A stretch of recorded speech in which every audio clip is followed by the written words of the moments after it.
Ibu bapak, saudara-saudariku yang dikasihi oleh Tuhan, Shalom. Selamat berjumpa kembali dalam Renungan Harian Katolik Paroki Tomang, Jakarta. Hari ini hari Minggu, tanggal 17 September tahun 2023. Tema renungan kita hari ini adalah memaafkan kekuatan yang membebaskan. Ibu bapak, saudara-saudariku yang dikasihi oleh Tuhan, ada seorang psikiater atau seorang dokter jiwa berkebangsaan Yahudi, ya, dia bernama Louis B. Smedes. Dia menulis sebuah buku yang sangat terkenal berjudul Memaafkan Kekuatan yang Membebaskan. Dalam bukunya ini, Louis B. Smedes menjelaskan atau memaparkan tentang hasil eksperimennya terhadap para pasiennya. Dia menangani banyak pasien yang mengalami psikosomatis. Ya. Jadi psikosomatis itu adalah penyakit fisik yang bukan disebabkan karena virus atau bakteri, tetapi karena batin yang tidak damai, ya, batin yang tidak mengalami sukacita, ya, pendeknya batin yang mengalami banyak tekanan, ya. Dan berdasarkan penelitian dari Louis B. Smedes ini dapat disimpulkan bahwa faktor penyebab yang terbesar dari hati yang tidak damai, ya, batin yang tidak damai adalah dendam. Ya, jadi rupanya ya dendam inilah, ya, dendam ini kalau tidak bisa kita eliminir atau tidak bisa kita hilangkan, maka dia akan menyebabkan psikosomatis, ya, menyebabkan batin kita tidak tenang, tidak damai, tidak tentram, dan kemudian itu bisa menular pada jasmani atau fisik kita, ya, sehingga akhirnya menimbulkan berbagai macam penyakit fisik yang sungguh sangat merugikan, ya. Dan menurut Louis B. Smedes ini, ya, kunci dari kesehatan, ya, tentu saja banyak orang sudah tahu, ya, kalau kita mau sehat, ya, kita harus olahraga, kita harus makan makanan bergizi. Tetapi ada satu hal yang seringkali tidak dibahas, ya, untuk mencapai kesehatan yang prima, yaitu hati yang damai, hati yang tentram. Dan hati yang damai hanya bisa kita peroleh, hanya bisa kita miliki ketika hati kita ini bersih dari perasaan dendam, gitu. Ibu bapak, saudara-saudariku yang dikasihi oleh Tuhan, dalam Injil Matius bab 18 ayat 21 sampai 35 yang dibacakan dalam perayaan Ekaristi hari ini dikisahkan tentang Petrus yang bertanya kepada Tuhan Yesus, "Tuhan, sampai berapa kali aku harus mengampuni saudaraku jika ia berbuat dosa terhadapku? Sampai 7 kali?" Dan Tuhan Yesus pun menjawab, "Bukan, aku berkata kepadamu, bukan sampai 7 kali, melainkan sampai 70 kali 7 kali." Ya. Jadi, ibu bapak, saudara-saudariku yang dikasihi oleh Tuhan, memang dalam peraturan agama Yahudi, dalam hukum agama Yahudi, kalau ada orang yang menyakiti hati kita, maka kita memang harus memaafkan dia. Tetapi ternyata ada batasnya, yaitu sampai 7 kali. Ya, itu memang peraturan agama Yahudi seperti itu. Dan kalau orang itu melakukan kesalahan sampai 8 kali, maka kita sudah tidak punya kewajiban lagi untuk memaafkannya. Tetapi sungguh luar biasa, Tuhan Yesus mengubah cara pandang agama Yahudi itu. Tuhan Yesus berkata bahwa kita harus mengampuni sesama itu 70 kali 7 kali. Dalam pandangan orang Yahudi, angka 7 itu adalah angka sempurna, ya. Jadi ini adalah permainan kata-kata dari Tuhan Yesus, ya. Dan maksudnya itu apa?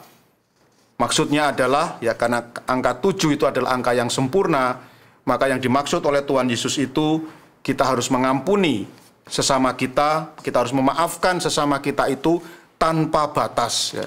Jadi berapa kali pun sesama itu melakukan kesalahan terhadap kita, dan berapa kali pun sesama itu minta maaf kepada kita, kita harus siap mengampuni. Inilah revolusi pengampunan yang telah diproklamasikan oleh Tuhan Yesus, ya. Jadi mengampuni atau memaafkan itu tidak ada batasnya, ya, tidak maksimal 7 kali, tetapi tanpa batas, ya. Kapan saja orang minta maaf pada kita, kita harus siap memaafkannya. Dan di bagian yang selanjutnya Tuhan Yesus juga memberi kita sebuah perumpamaan tentang seorang raja yang memanggil hambanya yang berhutang kepada sang raja 10.000 talenta. Ya, 10.000 talenta ini jumlah yang sangat besar dalam perhitungan orang Yahudi. Ya, ini kalau tidak salah itu 500 juta. Ya, jadi 10.000 talenta itu setara dengan 500 juta. Dan karena hamba ini tidak mampu mengembalikan, maka raja pun memutihkan, ya, atau melepaskan hutang ini sehingga tidak perlu dibayar. Nah, kita bisa membayangkan betapa murah hatinya sang raja ini, ya.